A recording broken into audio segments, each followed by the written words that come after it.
Olá, pessoal, tudo bem com vocês? Sou o professor Hernani Freitas, tá?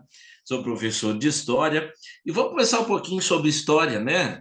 E espero que eu possa ajudar vocês a refletir um pouco sobre História. História é bom nós conhecermos História para saber do nosso passado, para saber do nosso presente, né? E para preservarmos algumas coisas e antever um pouquinho do nosso futuro, né? Então, história é muito importante, apesar de não valorizarem tanto nas grades curriculares, às vezes as pessoas não valorizam tanto a história da sua cidade, as histórias da sua família, ou a história até do nosso país. Vamos conversar um pouquinho da história, né? Da história. Por quê? Isso é importante para o vestibular, para concursos públicos, para a escola, e conhecimento é sempre bom, né? Conhecimento, quando a gente ganha, a gente compartilha. Guardar conhecimento para si só, para mostrar que sabe ou que não sabe, não tem sentido nenhum, né? Então vamos falar um pouquinho da transição para a modernidade, viu? Transição para a modernidade. Nós temos aí, se vocês observarem aí na sua tela, eu peço que, se vocês gostarem, dá um ok aí no meu canal do YouTube. Tem outros vídeos aí, né? Se inscreva, indique para os amigos. Bora lá. Então nós temos aí uma divisão da história, né? Então esse período que nós vamos falar agora, que nós vamos bater um papinho agora, é de 1453 até 1789, ou seja, a Idade Moderna. Nós vamos falar um pouquinho dessa transição, né? Da Idade Média para a Idade Moderna.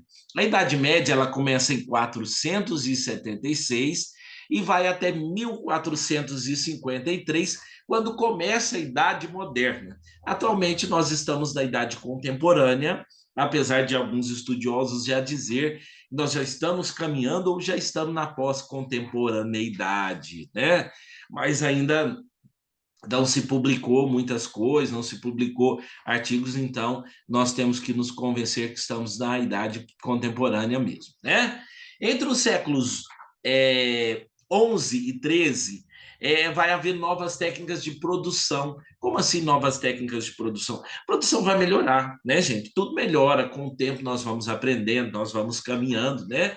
Vai acontecer uma expansão territorial e, consequentemente, a derrubada das florestas.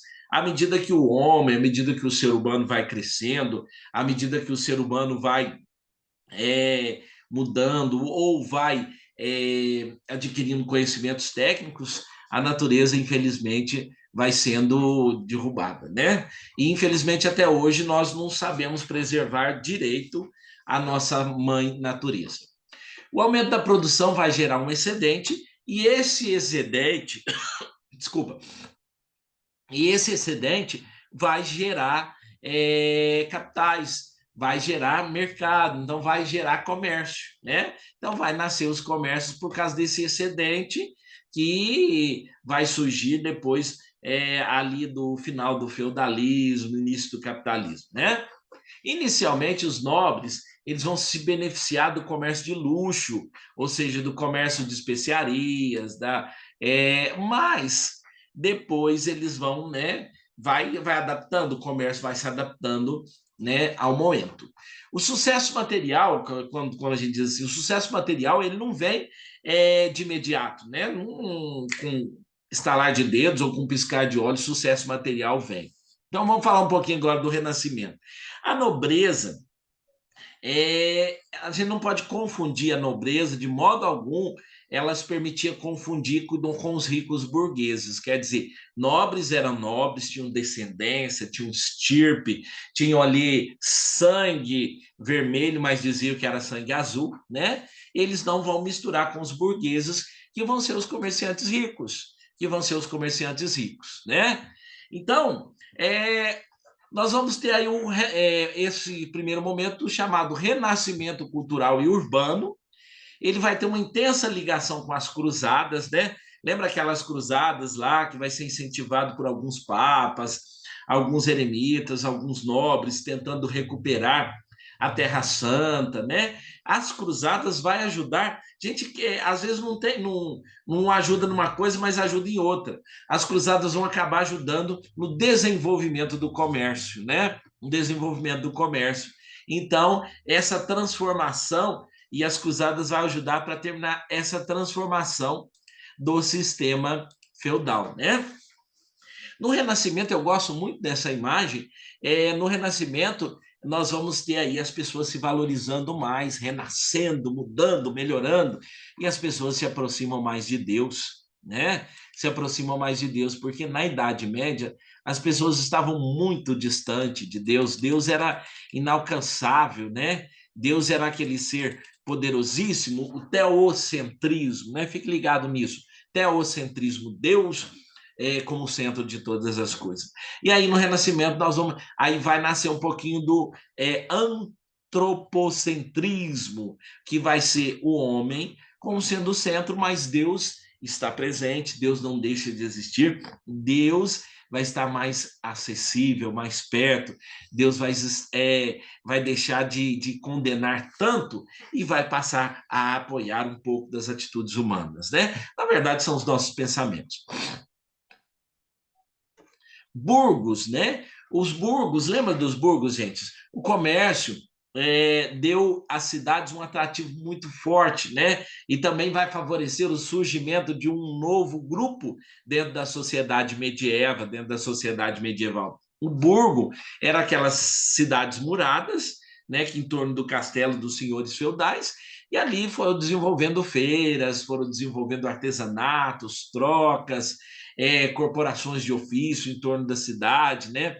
E essas corporações de ofício, vamos partir para as corporações de ofício, que é muito comum, né? Aqui nas Minas Gerais, na região de Ouro Preto, Mariana, essas cidades históricas, tinha muitas irmandades, né? Que também pode ser parecida com as corporações de ofício. As corporações de ofício, elas tinham uma rígida hierarquia e elas vão contribuir, né? Elas vão contribuir para poder manter o produto organizado, né? Tem lá o mestre, o oficial, o aprendiz, né? E eles vão ter toda uma hierarquia. Hoje muitas pessoas não sabem nem o significado de hierarquia, né? Não sabem nem o significado de hierarquia, misturam as coisas com amizade, parentesco, patrão e mistura tudo. Mas lá não existia isso, né? Então as corporações de ofício eles vão resguardar aí, por exemplo, as padarias vão ser os grandes, vão ser os produtores de sapato, vai ser todo aquele pessoal, né?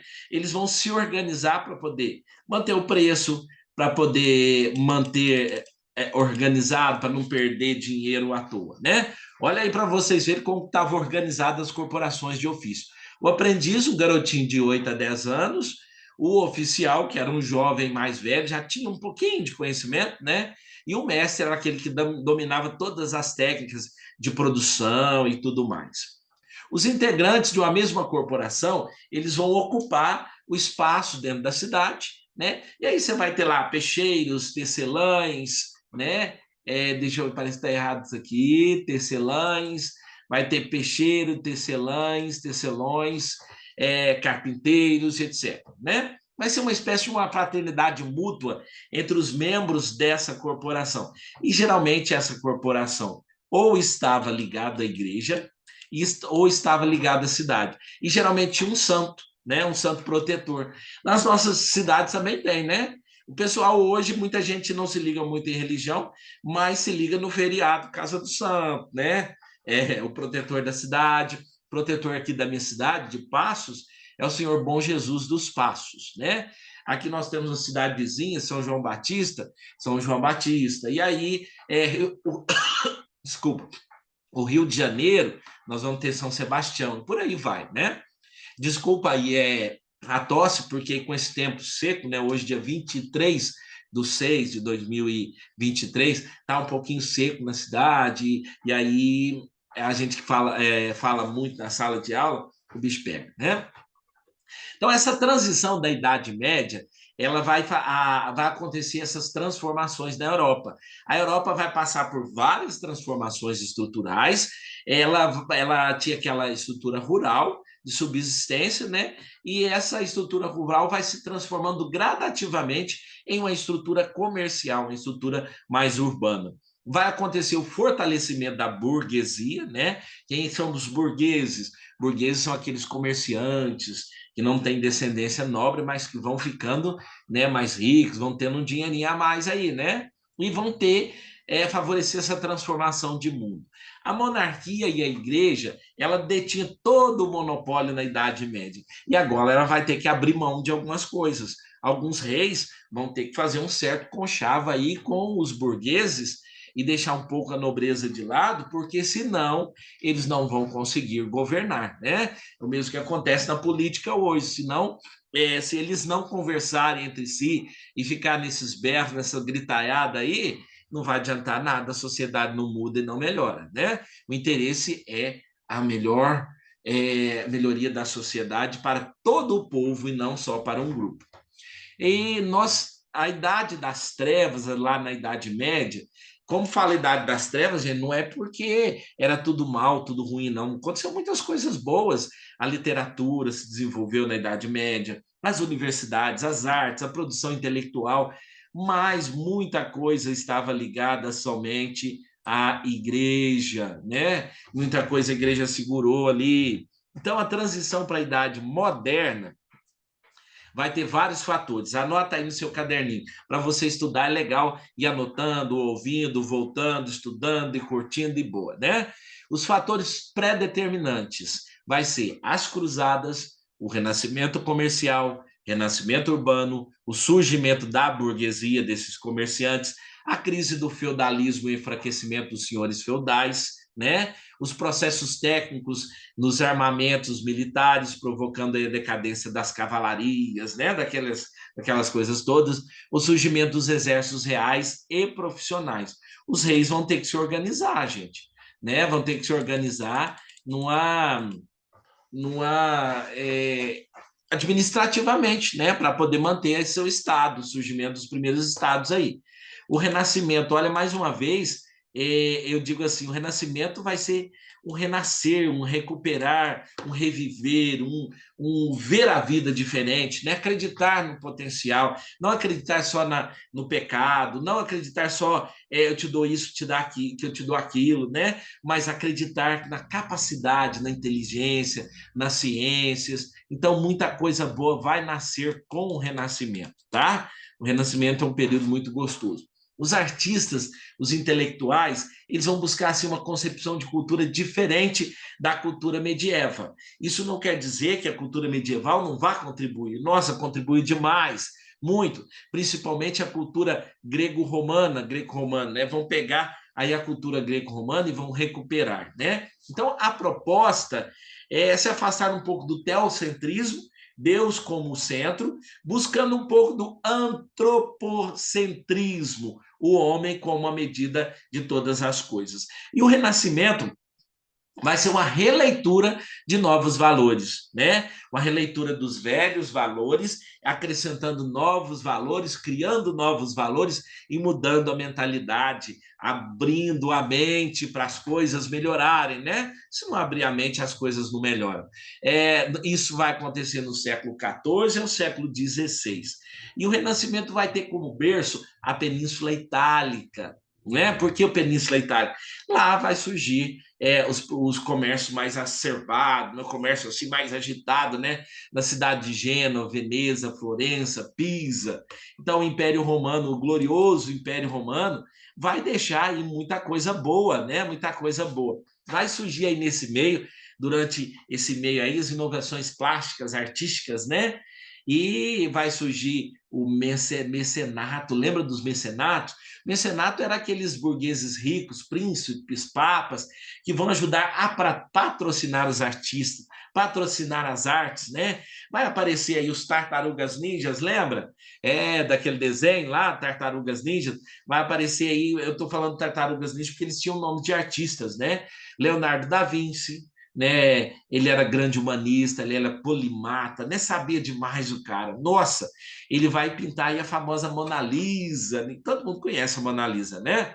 É o Michelangelo de Buonarroti, ele vai fazer muitos trabalhos na Capela Sistina, o Rafael de Sanzio, vamos ver aí, olha aí a fotinha de algum deles aí, olha, o Leonardo da Vinci é um cara enigmático, né? Olha assim, a gente olhando assim até assustador, mas era um cara inteligentíssimo. Olha o Michelangelo, moço novinho, olha, cara de desconfiado, né? E aí o Rafael de Sanzio, o Botticelli. Então nós vamos ter vários artistas que vão mudar aí a vida. Olha os tartarugas ninjas que eu falei para vocês. Para lembrar bastante desses artistas renascentistas, vale lembrar do Tartaruga Ninja, né? Rafael, Leonardo, Michelangelo e Donatello, todos artistas, todos artistas. E aí, na literatura, vai nascer, olha, gente, Camões, olha que chique, Cervantes, Maquiavel, Montaigne, Shakespeare, né? Quem nunca, gente, quem nunca já não encenou lá Romeu e Julieta, né? Romeu e Julieta na escola, né? As meninas ficavam apaixonadas, as meninas ficavam apaixonadas, os meninos, né? Todos enamorados. Olha para você ver que bonito, né? Então, gente, não vai ser assim de uma hora para outra que as coisas vão mudar. E não vai. O renascimento não é da noite para o dia que vai acontecer, mas ele vai acontecer. As coisas acontecem, gente. Nada é para sempre, né? Aí nós vamos ter o renascimento científico. Nicolau Copérnico ele vai falar do heliocentrismo, né? Que é a Terra que gira em torno do Sol, e não o Sol em torno da Terra, como dizia a igreja, né? Muitos desses renascentistas vão ser punidos por discordar do que o pessoal falava naquela época, por basear-se na ciência. Olha o Galileu Galilei, ele vai defender o mesmo heliocentrismo de Copérnico, o Johannes Kepler, né? Inventor do telescópio, do movimento elíptico dos astros, o Isaac Newton, da lei da gravidade, né? O Gabriel de Falópio, que vai aí as trompas de Falópio do aparelho feminino, né? Gente, era complicado, não era fácil ser inteligente naquela época, não. Hoje é tão fácil ser inteligente e a moçada, a molecadinha aí tem preguiça de ler, de estudar, né? Não pode ter preguiça, não. E aí, isso vai acontecer também no contexto da reforma católica. O que é a reforma católica?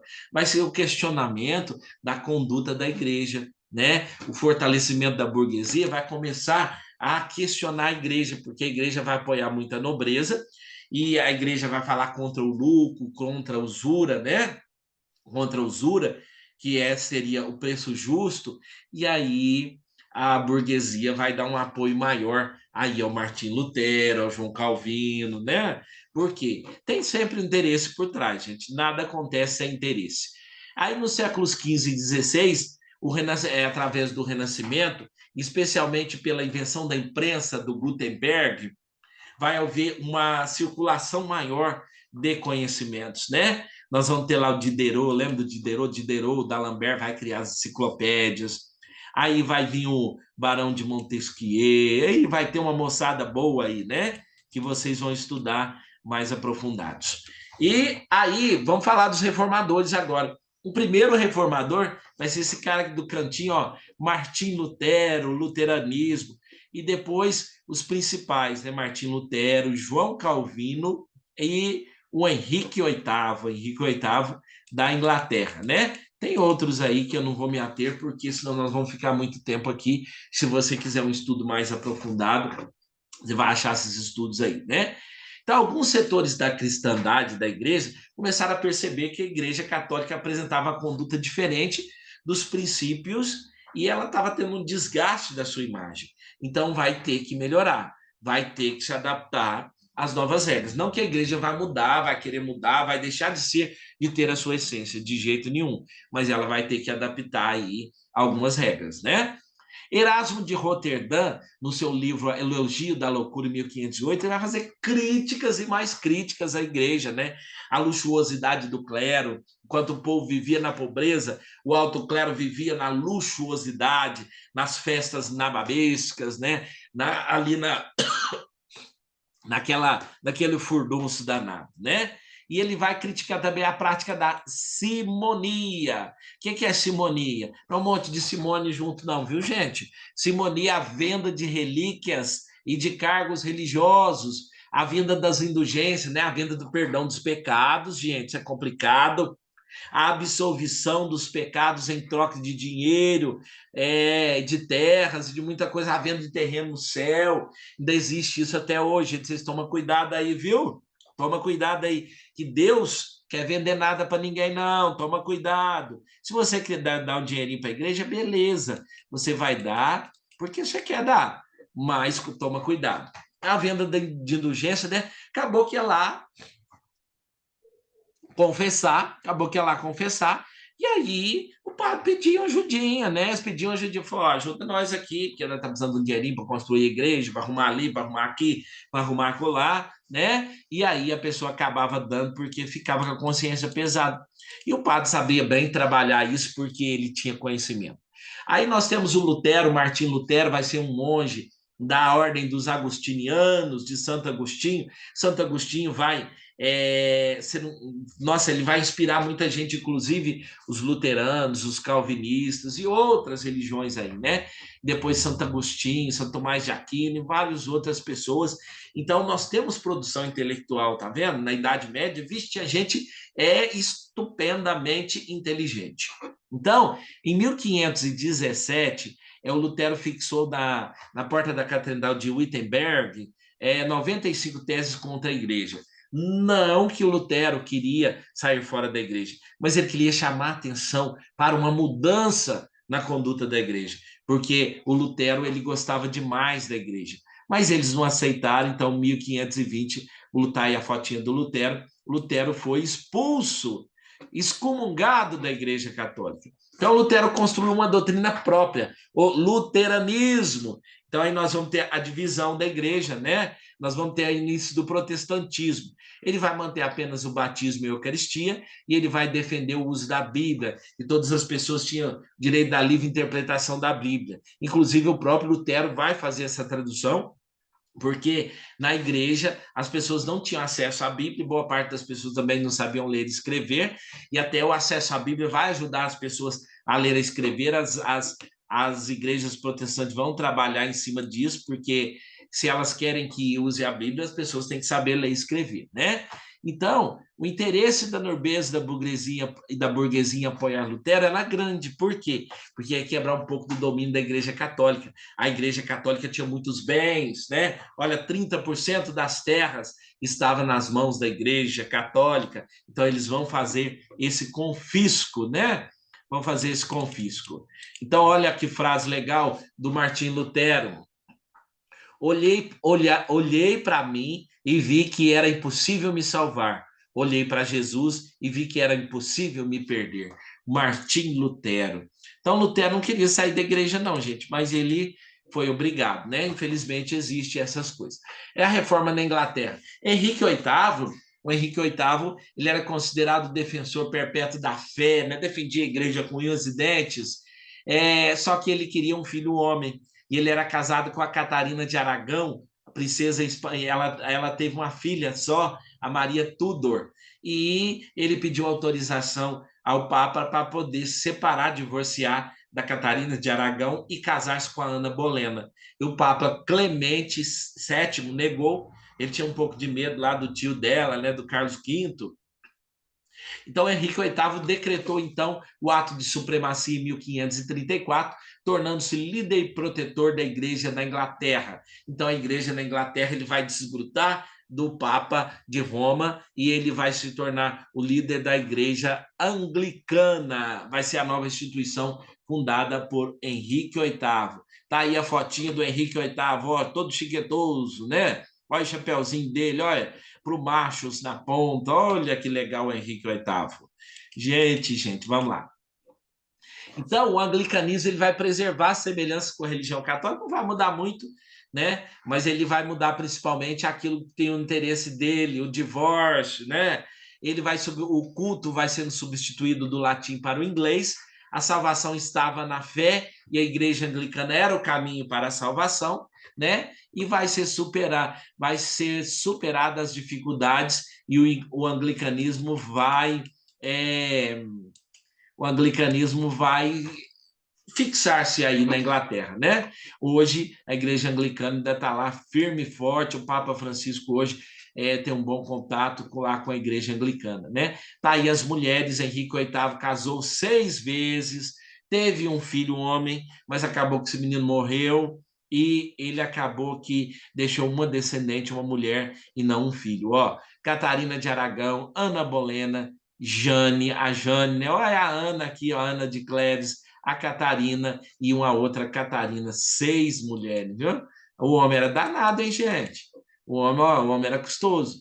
Aí depois nós vamos ter Calvino, João Calvino. João Calvino vai surgir a partir dos conhecimentos de Lutero, né? Em 1536, ele vai chegar em Genebra, um francês protestante, João Calvino, e em 1541, Genebra estava ameaçada das forças católicas do Duque de Savoia. Então, Calvino toma o poder, estabelece uma teocracia. Teocracia é o quê? É a religião misturado com o governo, né? A religião e o governo são um só, tá tudo misturado, tudo junto e misturado, né? Existem alguns países assim. No Brasil, nós somos um país laico, né? Pelo menos no papel se diz que o Brasil é um país laico e que não existe uma religião oficial, todas as religiões são bem-vindas. Impôs aí uma série de leis rígidas dentro dessa teocracia, tá? Proibição de jogos, proibição da prostituição, do teatro, diversões em dias de culto, valorização das santas escrituras, né? A defesa de um ambiente austero, difícil, né? Então, a igreja vai fazer a contra-reforma, gente. Deixa eu ver a cara do João Calvino aí. Eu não pus a carinha do João. Aí a carinha dele, ó. João Calvino não era calvo, não, viu? Tinha um bigodão. Aqui, ó, Reforma Protestante de João Calvino e o Calvinismo. A ideia seria a formação de uma igreja de pastores, né? Do cristianismo primitivo, lá do começo, das catacumbas.